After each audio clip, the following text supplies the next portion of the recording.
साथियों को प्यार भरा नमस्कार।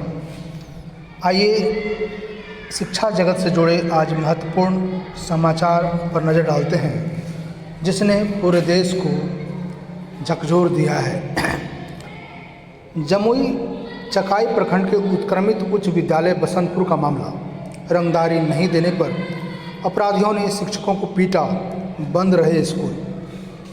जी हाँ मेरे दर्शकगण, खबर इसलिए छोटी है क्योंकि यह रंगदारी एक शिक्षक से वसूली गई है, समाज के एक मासूम प्राणी से वसूला गया है। यही घटना एक नेता के लोगों के साथ होता है, कोई मारपीट की घटना होती है तो पूरा महकमा, पूरा प्रशासन तंत्र इसकी रक्षा के लिए जुट जाता है। लेकिन शिक्षक के साथ यह अभद्र व्यवहार हुए 24 घंटे से अधिक हो गया है, लेकिन आप देख सकते हैं कि एक सुर्खी बनकर सिर्फ रह गया है। पिछले दिनों एक शिक्षिका ने अनुवाद बताया और उस पर त्वरित कार्रवाई करते हुए शिक्षिका को निलंबित किया गया। मैं मानता हूं कि शिक्षिका में देश के प्रधानमंत्री के प्रति रोष था। हालांकि उनका यह तरीका व्यक्त करने का गलत था, मैं कतई समर्थन नहीं करता। ये बहुत अच्छी बात है कि सरकारी तंत्र, विभाग बहुत जल्द सख्ते में आकर उनके ऊपर त्वरित कार्रवाई की। लेकिन मेरा सवाल सिर्फ इतना है कि शिक्षकों के ऊपर यह जो दुर्व्यवहार हुआ है, क्या यह घटना इतना भयानक नहीं है कि 24 घंटे के अंदर इस पर त्वरित कार्रवाई किया जाता? क्या हम समाज को मैसेज देना चाहते हैं? समाचार तो आपने पढ़ लिया होगा। इस घटना में एक शिक्षक से, सिर्फ एक शिक्षक से नहीं, विद्यालय के सभी शिक्षकों से रंगदारी मांगा जा रहा है। और हम ढोल पीटते हैं कि हम आज़ादी के बाद आज 2024 में सुशासन के अंतर्गत रह रहे हैं और आप उम्मीद करते हैं शिक्षक से गुणवत्तापूर्ण शिक्षा प्रदान करने की। थोड़ा हंसी नहीं आती? मजाक मत कीजिए जनाब। ऐसे अपेक्षा रखते हैं शिक्षकों से जिस शिक्षकों की सुरक्षा आपके पास नहीं है। वे शिक्षक समाज में गुणवत्तापूर्ण शिक्षक प्रदान कर सकते हैं? ये सोचने वाली बात है। आए दिन शिक्षक शिक्षिका, सप्ताह भर के अंदर आप देख लें, आपके बिहार राज्य में अगर एक शिक्षक की दुर्घटना नहीं होती तो हमें बता दें। आप लिस्ट खंगाल लें कि कितने शिक्षक शिक्षिकाओं की मृत्यु दुर्घटनावश हुई है। आखिर क्या वजह है कि बिहार में इतने नौकरशाह हैं, इतने लोग हैं, लेकिन शिक्षक शिक्षिका का ही एक्सीडेंट दुर्घटना क्यों होता है? ये सवाल लोगों के सामने है, सोचने लायक है। क्या ऐसा तो नहीं कि सरकारी तंत्र ने एक मासूम प्राणी जो सिर्फ अपने कार्य से नाता रखता है, उस पर आप बेवजह मानसिक बोझ, मानसिक रूप से प्रताड़ित किया जा रहा है उसे, और इस तरह उसके ऊपर बहुत ही मानसिक दबाव रहता है। आइए एक दूसरी घटना देखते हैं।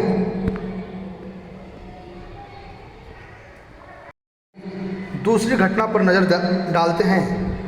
एक शिक्षक एक आवेदन लिखता है थाना प्रभारी महोदय को, जो सोनवर्षा के हैं। उन्होंने विषय में लिखा है 5 लाख रुपये एवं जान से मारने की धमकी। और वे गुहार लगाते हैं प्रशासन से कि मैं चंडी उच्च विद्यालय विराटपुर सोनवर्षा में गणित का अध्यापक हूँ और जो है मुझे दिनांक 22/10/2024 को शाम 4:16 पर अमुक मोबाइल नंबर पर मैसेज किया गया कि कल उन्हें 5 लाख रुपये मनौरी चौक पर लेकर आना है, नहीं तो उन्हें जान से मार दिया जाएगा। और उन्हें हिदायत दी गई है कि पुलिस, सरकार, परिवार, रिश्तेदार कोई नहीं बचाएगा। अतः शिक्षक अपनी सुरक्षा के लिए गुहार कर रहा है। और अगर आपको इस आवेदन पर विश्वास नहीं है तो उस मैसेज को देखिए। 5/6/16 PM पर मैसेज आया है, 5 लाख रुपए लेकर के तुम चले आ मैन ओरी चौक पर, नहीं तो तुम कल से ड्यूटी नहीं कर पाओगे। साला तुम्हारा जान मार देंगे, कोई नहीं बचाएगा तेरे को, न कोई पुलिस बचाएगा, न कोई सरकार बचाएगा, न कोई तेरा रिश्तेदार, न कोई फैमिली बचाएगा। हौस कर ले, यदि तुम्हें बचना है, नौकरी करना है तो 5 लाख लेकर के मनोरी चौक पर आ जाओ तो तुम सही सलामत रहोगे, नहीं तो मैं जान से मार देंगे, बेहोश कर लेंगे। अब सिर्फ दर्शकों बस मुझे यही कहना है कि जो शिक्षा बजट पर हम खर्च करते हैं विभिन्न योजनाओं पर, क्या शिक्षक को बिना सुरक्षा दिए, बिना सुशासन दिए हुए हम बेहतर शिक्षा की उम्मीद कर सकते हैं? आप बच्चों को विभिन्न योजनाओं का लाभ दें, बहुत अच्छी बात है, लेकिन शिक्षक को आप घर से बहुत दूर कर दें। उन्हें 5 साढ़े 5 बजे महिला शिक्षक को घर स्कूल से घर जाना पड़े, इसके सुरक्षा की जिम्मेवारी क्या सरकार लेती है? यदि शिक्षक समाज सुरक्षित नहीं है तो भला कैसे गुणवत्ता शिक्षा प्रदान कर सकती है? मेरे दर्शक, आप भी यदि इस संबंध में कोई अपना राय रखना चाहते हैं तो ज़रूर हमें कमेंट करें, ताकि बहुत लोगों का विचार इन पर आए और समाज इस दिशा में सोचने के लिए बाध्य हो सके। Thanks for watching. कक्षा 11 इतिहास का तीसरा पाठ, 3 महाद्वीपों में फैला साम्राज्य। Bihar board totally NCERT based objective question. ये मेरी तीसरी राउंड क्लास है जिसमें 22 नंबर प्रश्न से आगे तक चर्चा किया जाएगा। लगभग 22 से 85 नंबर तक का क्वेश्चन है। आइए इस पर हम क्रमबद्ध तरीके से चर्चा करते हैं।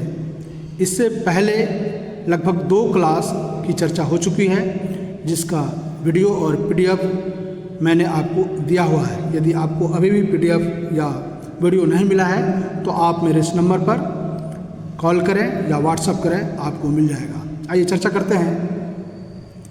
22वां प्रश्न है, ईरान में 225 ईस्वी में अपेक्षाकृत एक अधिक आक्रामक वंश उभर कर आया। इस वंश के लोग स्वयं को क्या कहते थे? जी हाँ, 225 ईस्वी में ईरान में एक आक्रामक वंश आया था। ये लोग अपने आप को क्या कहते थे? ससानी कहते थे। ये लोग अपने को क्या कहते थे? ससानी कहते थे। आइए 23 नंबर प्रश्न देखते हैं। ईरान के किस शासक ने दावा किया ताकि उसने 60,000 रोमन सेना का सफाया कर दिया और रोमन साम्राज्य की पूर्वी राजधानी एंटियोक पर भी कब्जा कर लिया है? तो सही आंसर है शापुर प्रथम। ये शापुर प्रथम ने जो है दावा किया था कि उसने 60,000 रोमन सेना का सफाया कर दिया और रोमन साम्राज्य की जो है पूर्वी राजधानी एंटियोक पर भी कब्जा कर लिया था, शापुर प्रथम। ये 24 नंबर प्रश्न देखते हैं। किन लोगों ने 233 से 280 ईस्वी तक राइन तथा डेन्यूब नदी की सीमाओं की ओर बढ़ना शुरू किया और उन प्रांतों पर भी बार बार आक्रमण किया जो काला सागर से लेकर आल्प्स और दक्षिणी जर्मनी तक फैला था? आंसर है जर्मन मूल की जनजातियां अथवा राज समुदायों, जिनमें से प्रमुख एल्मनाई, फ्रैंक और गोथ थे। कौन थे वो? जर्मन मूल की जनजातियां अथवा राज समुदाय, जिनमें से प्रमुख एल्मनाई, फ्रैंक और गोथ थे। आइए 25 नंबर प्रश्न देखते हैं। ससानी वंश जो ईरान में 225 ईस्वी में आक्रामक वंश के रूप में उभर कर आए थे, 15 वर्षों के भीतर ही किस दिशा में फैल गए? तो सही जवाब है फरात की दिशा की ओर, ये फरात नदी की दिशा की ओर फैल गए थे। 26 नंबर प्रश्न देखते हैं। तीसरी शताब्दी में रोम में 47 वर्षों में कुल कितने सम्राट सत्तासीन हुए? जी हाँ, तीसरी शताब्दी में अगर हम देखें तो उथल पुथल का काल था, ठीक है। पहली दूसरी शताब्दी शांति का काल था, लेकिन तीसरी शताब्दी में हम जो देखते हैं थोड़ा उथल पुथल का काल था। इस समय देखते हैं 47 वर्षों में कुल कितने सम्राट हुए? तो मेरा सही जवाब है लगभग जो है 25 जो है शासक जो है सत्तासीन हुए थे 47 वर्षों के अंदर। 27 नंबर प्रश्न देखते हैं। रोम के शहरी जीवन की खास विशेषता क्या थी?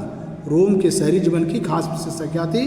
तो इसकी खास विशेषता थी सार्वजनिक स्नानागार। सार्वजनिक स्नानागार का मतलब जहाँ पर एक साथ लोग इकट्ठे होकर स्नान कर सकें। यह दिखाता है कि जरूर कोई धार्मिक अनुष्ठान वगैरह में लोग एक जगह इकट्ठे होकर स्नान करते थे। अभी भी हमारे भारत में ऐसा रिवाज है कि धार्मिक उत्सव पर लोग एक जगह इकट्ठा होते हैं और वो एक साथ स्नान करते हैं।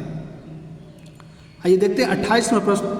रोम की महिलाओं को संपत्ति के स्वामित्व और संचालन में किस स्तर के अधिकार प्राप्त थे? तो इसका सही आंसर है व्यापक स्तर के अधिकार प्राप्त। इसका मतलब है रोम की महिलाओं को उस समय अच्छी खासी जो है पहुंच थी, उनको व्यापक स्तर के अधिकार मिले हुए थे पुरुषों की तुलना में। 29 नंबर प्रश्न देखते हैं। 354 से 430 ईस्वी महान कैथोलिक बिशप अगस्टाइन 396 से उत्तरी अफ्रीका के किस नगर के बिशप थे? जी हाँ, उत्तरी अफ्रीका के किस नगर के बिशप थे? इनका कार्यकाल है 354 से 430 ईस्वी में, और ये जो है बिशप का नाम है अगस्टाइन।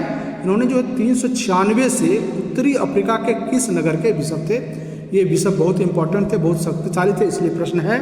तो सही जवाब है ये जो है अफ्रीका के हिम्पो नगर के बिशप थे, जो काफ़ी शक्तिशाली थे। आइए 30 नंबर प्रश्न देखते हैं। रोम का वह नगर जो 79 ईस्वी में ज्वालामुखी फटने से दफन हो गया था, तो रोम का वो कौन सा नगर है? तो वो नगर है पोम्पई नगर। पोम्पई नगर जो है रोम का 79 ईस्वी में जो है ज्वालामुखी फटने से दफन हो गया था। एक महत्वपूर्ण नगर था जो कि ज्वालामुखी फटने से दफन हो गया। आइए 31वां प्रश्न देखते हैं। मिस्र में कौन सी भाषा प्रचलित थी? तो सही जवाब है कॉप्टिक भाषा। मिस्र में जो है कॉप्टिक भाषा का जो है प्रचलन था। 32वां प्रश्न देखते हैं। रोम के किस नगर में काम चलाऊ साक्षरता के व्यापक प्रमाण मिले हैं? तो रोम में जो है पोम्पई नगर में जो है व्यापक साक्षरता के प्रमाण मिले हैं। 33वां प्रश्न देखते हैं। रोम के निकटवर्ती पूर्व कम से कम फरात के पश्चिम में प्रमुख भाषा समूह का नाम क्या था? तो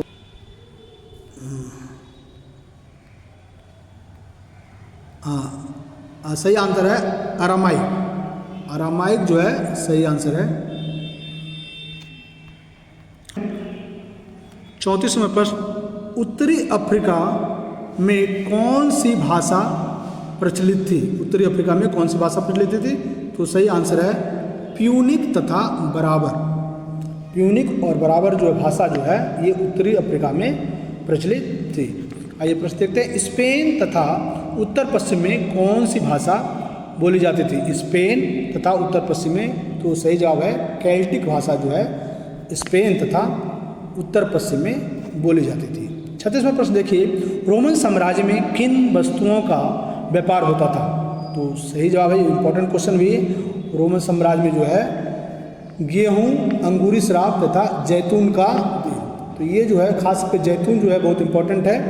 तो रोमन साम्राज्य में जो है गेहूं, अंगूरी शराब तथा जैतून का जो है तेल, ये जो है व्यापार होता था इन वस्तुओं का। आइए प्रश्न देखते हैं। 37वां प्रश्न। स्पेन में जैतून का तेल निकालने का उद्यम किस समय चरमोत्कर्ष पर था? मतलब किस समय बहुत ज़्यादा जो है जैतून का तेल का व्यापार होता था और ये उद्यम से निकाला जाता था?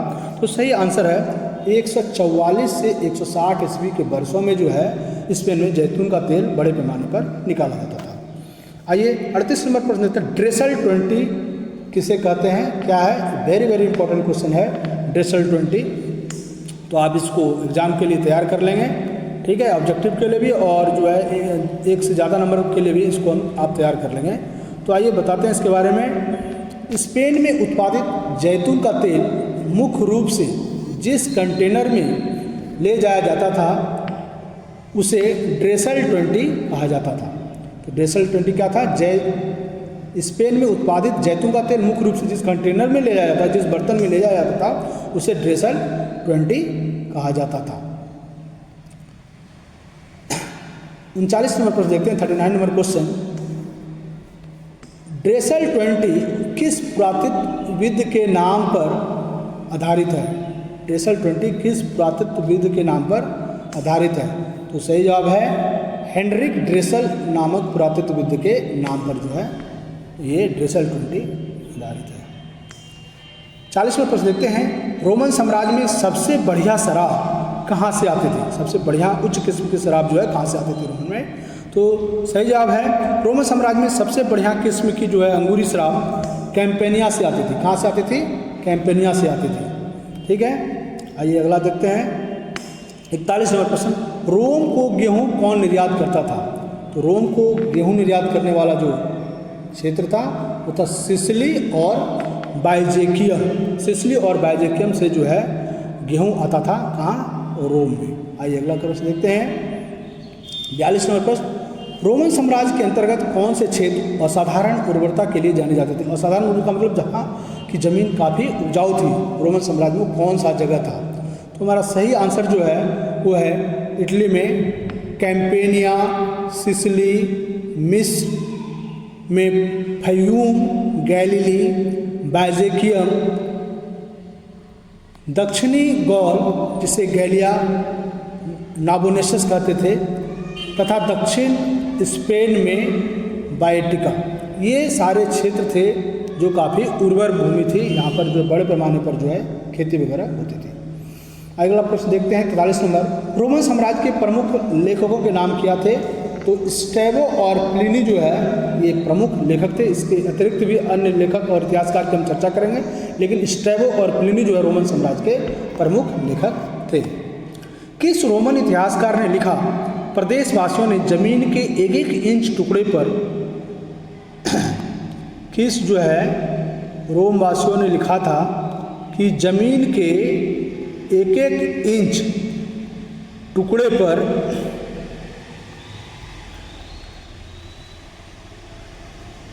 एक एक इंच टुकड़े पर खेती कर रखी है? तो ये लिखे थे एक इतिहासकार जोसिफस। इतिहासकार जोसिफस ने लिखा था कि यहाँ की जो ज़मीन जो है बहुत कीमती है और यहाँ के एक एक इंच के टुकड़े पर खेती होती है। आइए 45 नंबर प्रश्न देखते हैं। स्पेन का जैतून का तेल कहाँ से आता था? तो सही आंसर है स्पेन के दक्षिण में ग्वाडलक्विविर नदी के किनारों के साथ साथ बसी अनेक जमींदारियों से आता था स्पेन का जैतून का तेल। आगे क्वेश्चन है मेम्पालिया। मेम्पालिया क्या होता था? तो ये जो होता था ओवन आकार की झोपड़ियाँ होती थी मेम्पालिया। ये झोपड़ियाँ जब पशु चराने के लिए लोग पहाड़ पर जाते थे तो वहाँ पर टेम्प्रोरी जो है झोपड़ी लोग बनाते थे, वो ओवन आकार की झोपड़ी होती थी, इसको मेम्पालिया कहा जाता था। ये भी इम्पोर्टेंट क्वेश्चन है, ठीक है। आइए अगला क्वेश्चन देखते हैं। कैस्टेला किसे कहा जाता था? तो आंसर है स्पेन का उत्तरी हिस्सा बहुत कम विकसित था। यहाँ केल्टिक भाषी किसान पहाड़ों की चोटी पर बने गांव में रहते थे। इन गांव को कैस्टला कहा जाता था। इन गांव को क्या कहा जाता था? कैस्टला कहा जाता था। ये गांव जो है कैस्टला कहा जाता था। किस प्रकार के गांव होते थे? तो स्पेन का जो है उत्तरी हिस्सा बहुत कम विकसित था। यहाँ जो है केल्टिक भाषी किसान पहाड़ों की चोटी पर बने गांव में रहते थे।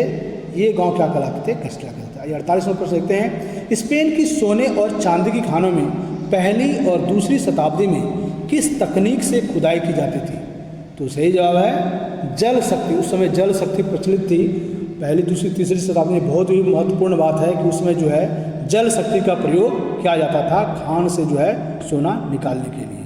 आइए अगला प्रश्न देखते हैं 49 नंबर 49 नंबर प्रश्न, रोमन साम्राज्य में किस शासक की हत्या एक दास ने कर दी थी? ये बहुत बड़ी बात है कि उस समय जो है दास भी जो है एक शासक वर्ग के लोग का हत्या कर दिए। उस समय जताता है कि समाज में किसी प्रकार का विरोध रहा होगा, लोगों में गुस्सा रहा होगा और इस प्रकार जो है दास जो है मानवीय व्यवहार से प्रताड़ित होकर ऐसा कदम शायद उठाया होगा।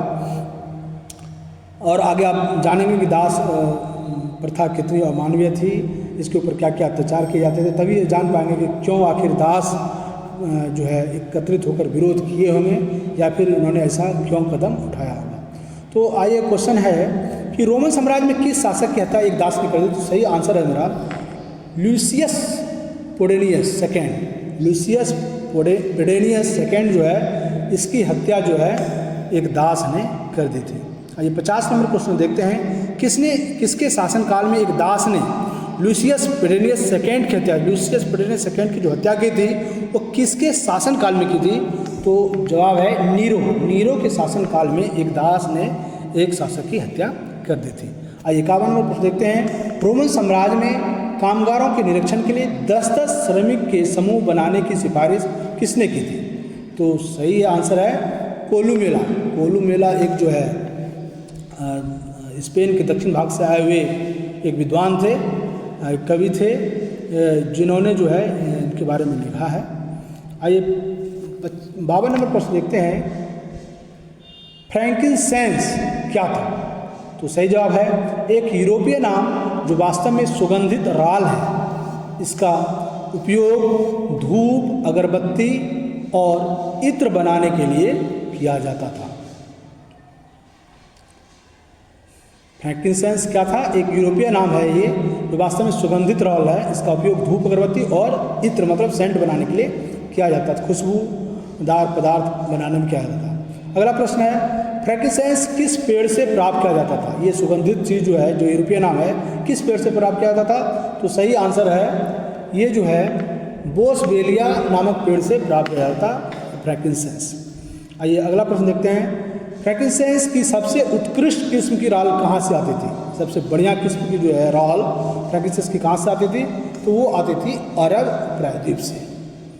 ठीक है, अगला प्रश्न देखते हैं, 55 नंबर प्रश्न देखते हैं, यहूदी विद्रोह जो जुड़ेया में रोम शासन के विरुद्ध हुआ था, रोम शासन के विरुद्ध यहूदी विद्रोह हुआ था तथा जिसे रोम वासियों ने क्रूरतापूर्वक, और इस विद्रोह को रोम वासियों ने दबा भी दिया था, कब हुआ था? तो ये जो विद्रोह हुआ था वो 66 ईस्वी में हुआ था। तो 66 ईस्वी में ये विद्रोह हुआ था। आइए अगला 57 नंबर प्रश्न देखते हैं, इतिहासकार टैसिटस ने प्रारंभिक रोमन साम्राज्य को कितने वर्गों में बांटा है?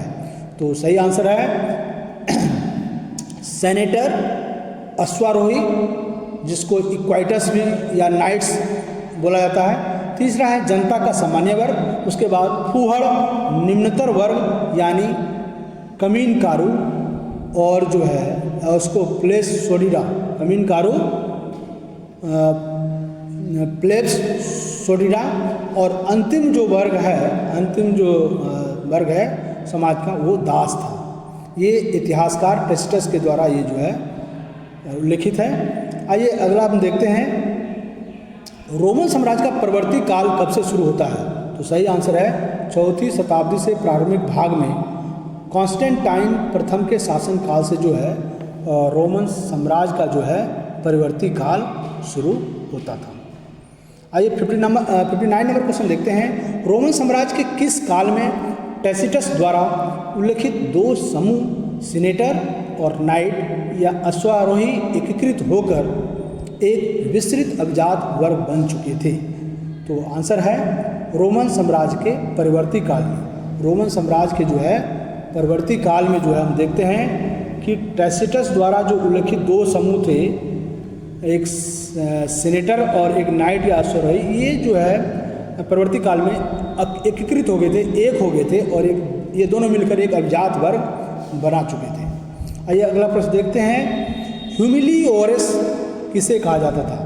ह्यूमिलियोरिस किसे कहा जाता था? तो हमारा सही जवाब, रोमन साम्राज्य में सामान्य मध्यम परिवार के नीचे निम्नतर वर्गों का एक विशाल समूह था जिन्हें सामूहिक रूप से क्या कहा जाता था? ह्यूमिलियोरियस कहा जाता था। आइए 61 नंबर प्रश्न देखते हैं, 61 नंबर प्रश्न, टैसिटस ने किस वर्ग को सीनेट गृहों के आश्रितों के रूप में वर्णन किया है?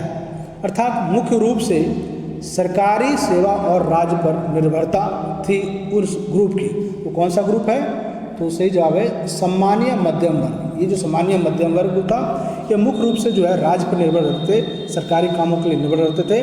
टैसिटस ने ऐसा जो है अपना उल्लेख किया है।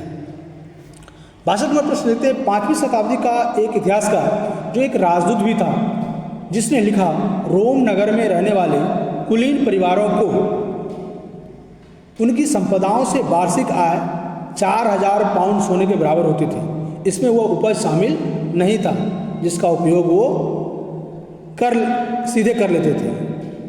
तो वो 5वीं शताब्दी का जो इतिहासकार जिसने इस चीज़ की कि उन लोगों का जो आय था 4000 पाउंड सोने के बराबर, वो कौन थे इतिहासकार? उस इतिहासकार का नाम है ओलिम्पियोडोरस।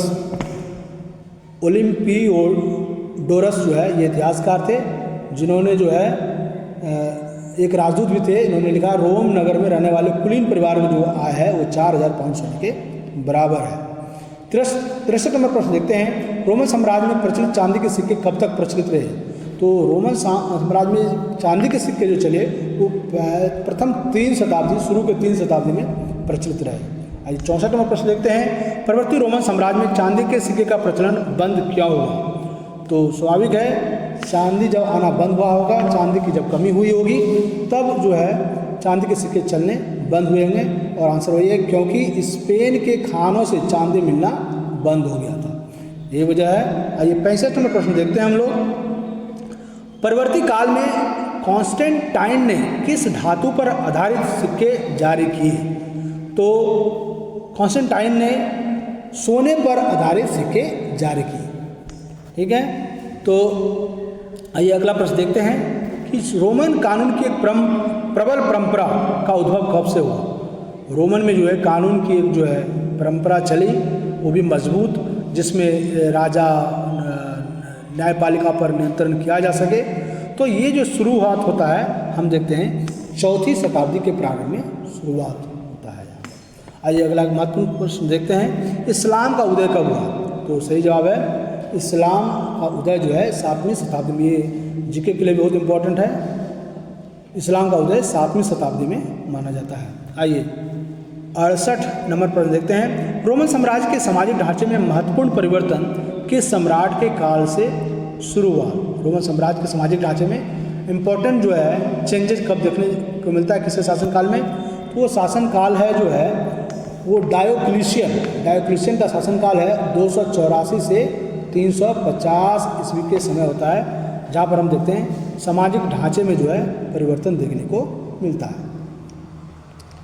आइए रोमन साम्राज्य में हिप्पोड्रम क्या होता था?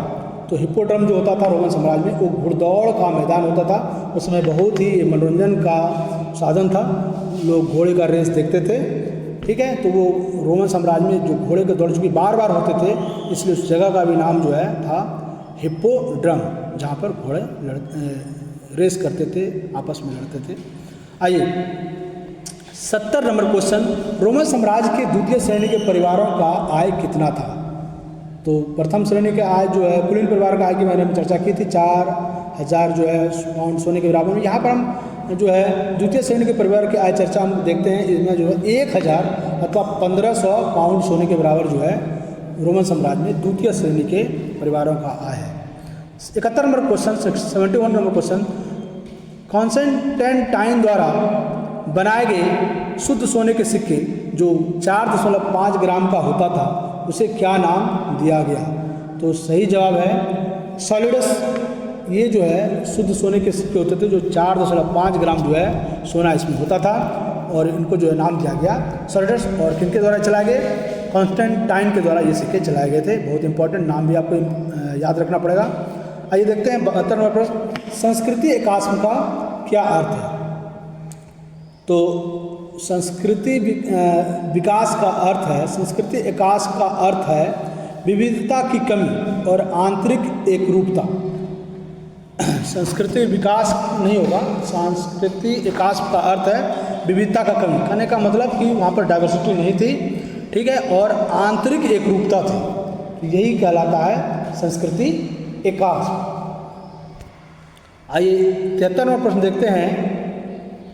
यूनान और रोम वासियों की पारंपरिक धार्मिक संस्कृति किस प्रकार की थी?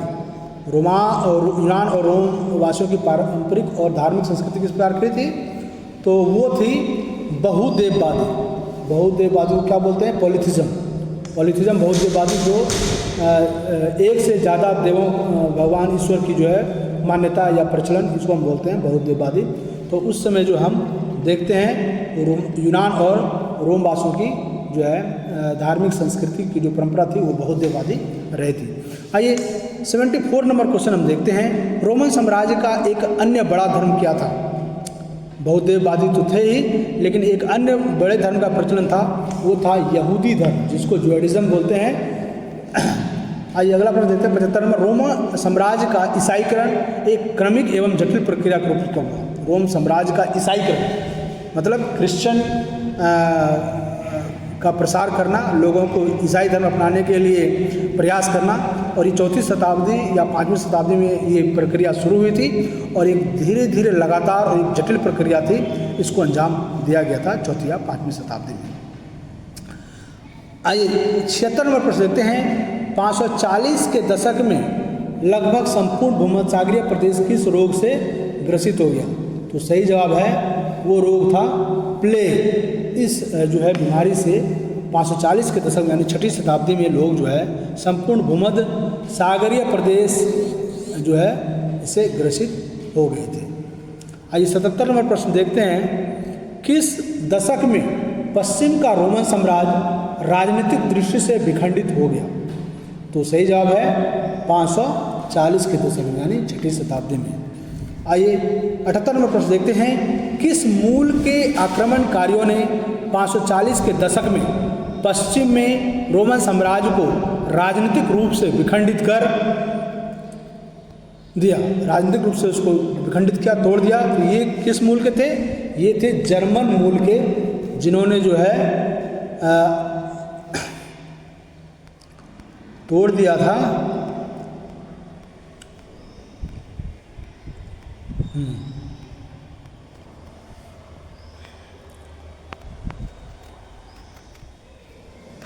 तो एक पश्चिम रोमन साम्राज्य की राजनीति से विखंडित हो गया था।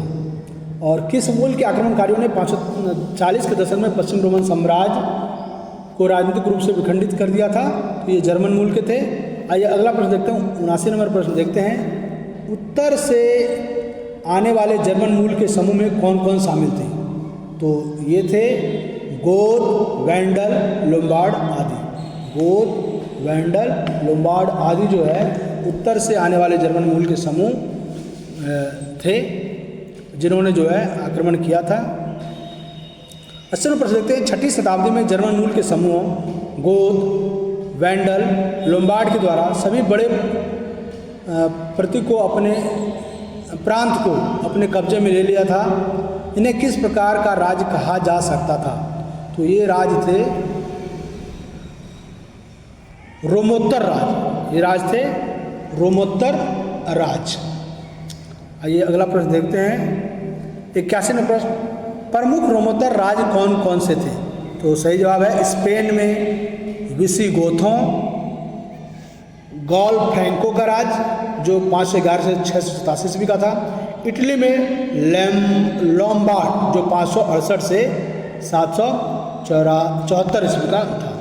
ये 82 में प्रश्न देखते हैं। किस रोमोत्तर राज्य को 711 से 720 के बीच अरबों ने नष्ट कर दिया? तो वो राज्य था स्पेन में विसिगोथों। स्पेन में विसिगोथों का राज था। रोमन साम्राज्य में किस शासक का काल समृद्धि और शाही महत्वाकांक्षा का काल था? तो जस्टिनियन का जो है काल था वो तो समृद्धि का काल था, और ये जो है शाही महत्वाकांक्षा का काल भी था। किस शासक ने 533 ईस्वी में अफ्रीका को वैंडलों से छुड़ा लिया? किस शासक ने 533 ईस्वी में अफ्रीका को वैंडलों से छुड़ा दिया? तो सही आंसर है जस्टिनियन। इसने ही 533 ईस्वी में अफ्रीका को वैंडलों से छुड़ा लिया था। 84 नंबर प्रश्न देखते हैं। जस्टिनियन ने इटली को किससे लेकर वापस उस पर अधिकार कर लिया? तो सही जवाब है ऑस्ट्रोगोथों। ऑस्ट्रोगोथों से जो है जस्टिनियन ने छुड़ा लिया था इटली से, इटली को ऑस्ट्रोगोथों से छुड़ा लिया था, फिर उस पर अधिकार किया था दोबारा। 85 नंबर प्रश्न, किस वंश ने 7वीं शताब्दी में मिस्र सहित सभी विशाल पूर्वी प्रांतों में बड़े पैमाने पर आक्रमण कर दिए? तो सही जवाब है ईरान के ससानी शासकों ने 7वीं शताब्दी में मिस्र सहित सभी विशाल पूर्वी प्रांतों में बड़े पैमाने पर आक्रमण किए थे। लास्ट क्वेश्चन 86 नंबर प्रश्न देखते हैं कि 7वीं शताब्दी में के दौरान रोमन साम्राज्य को ज़्यादातर किस नाम से जाना जाता था? तो ये सही जवाब है बाइजेंटियम। बाइजेंटियम नाम से जो है 7वीं शताब्दी में लगभग जो ज़्यादातर रोमन साम्राज्य को जाना जाता। तो मैं समझता हूँ कि सारे ऑब्जेक्टिव क्वेश्चन आपको इस पार्ट के करा दिए गए हैं, एक भी प्रश्न से बाहर नहीं आना चाहिए। फिर भी अगर किसी भी प्रकार की परेशानी है तो मेरे व्हाट्सएप नंबर 9955879667 पर आप व्हाट्सएप कर सकते हैं, कॉल कर सकते हैं, या फिर आप इस वीडियो पर कमेंट करके लिख सकते हैं कि मुझे इस जो है PDF चाहिए इस नोट्स का, तो मैं आपको भेज दूंगा। और अगले जो चौथा पार्ट है इसका वीडियो जल्द ही आपको दिया जाएगा।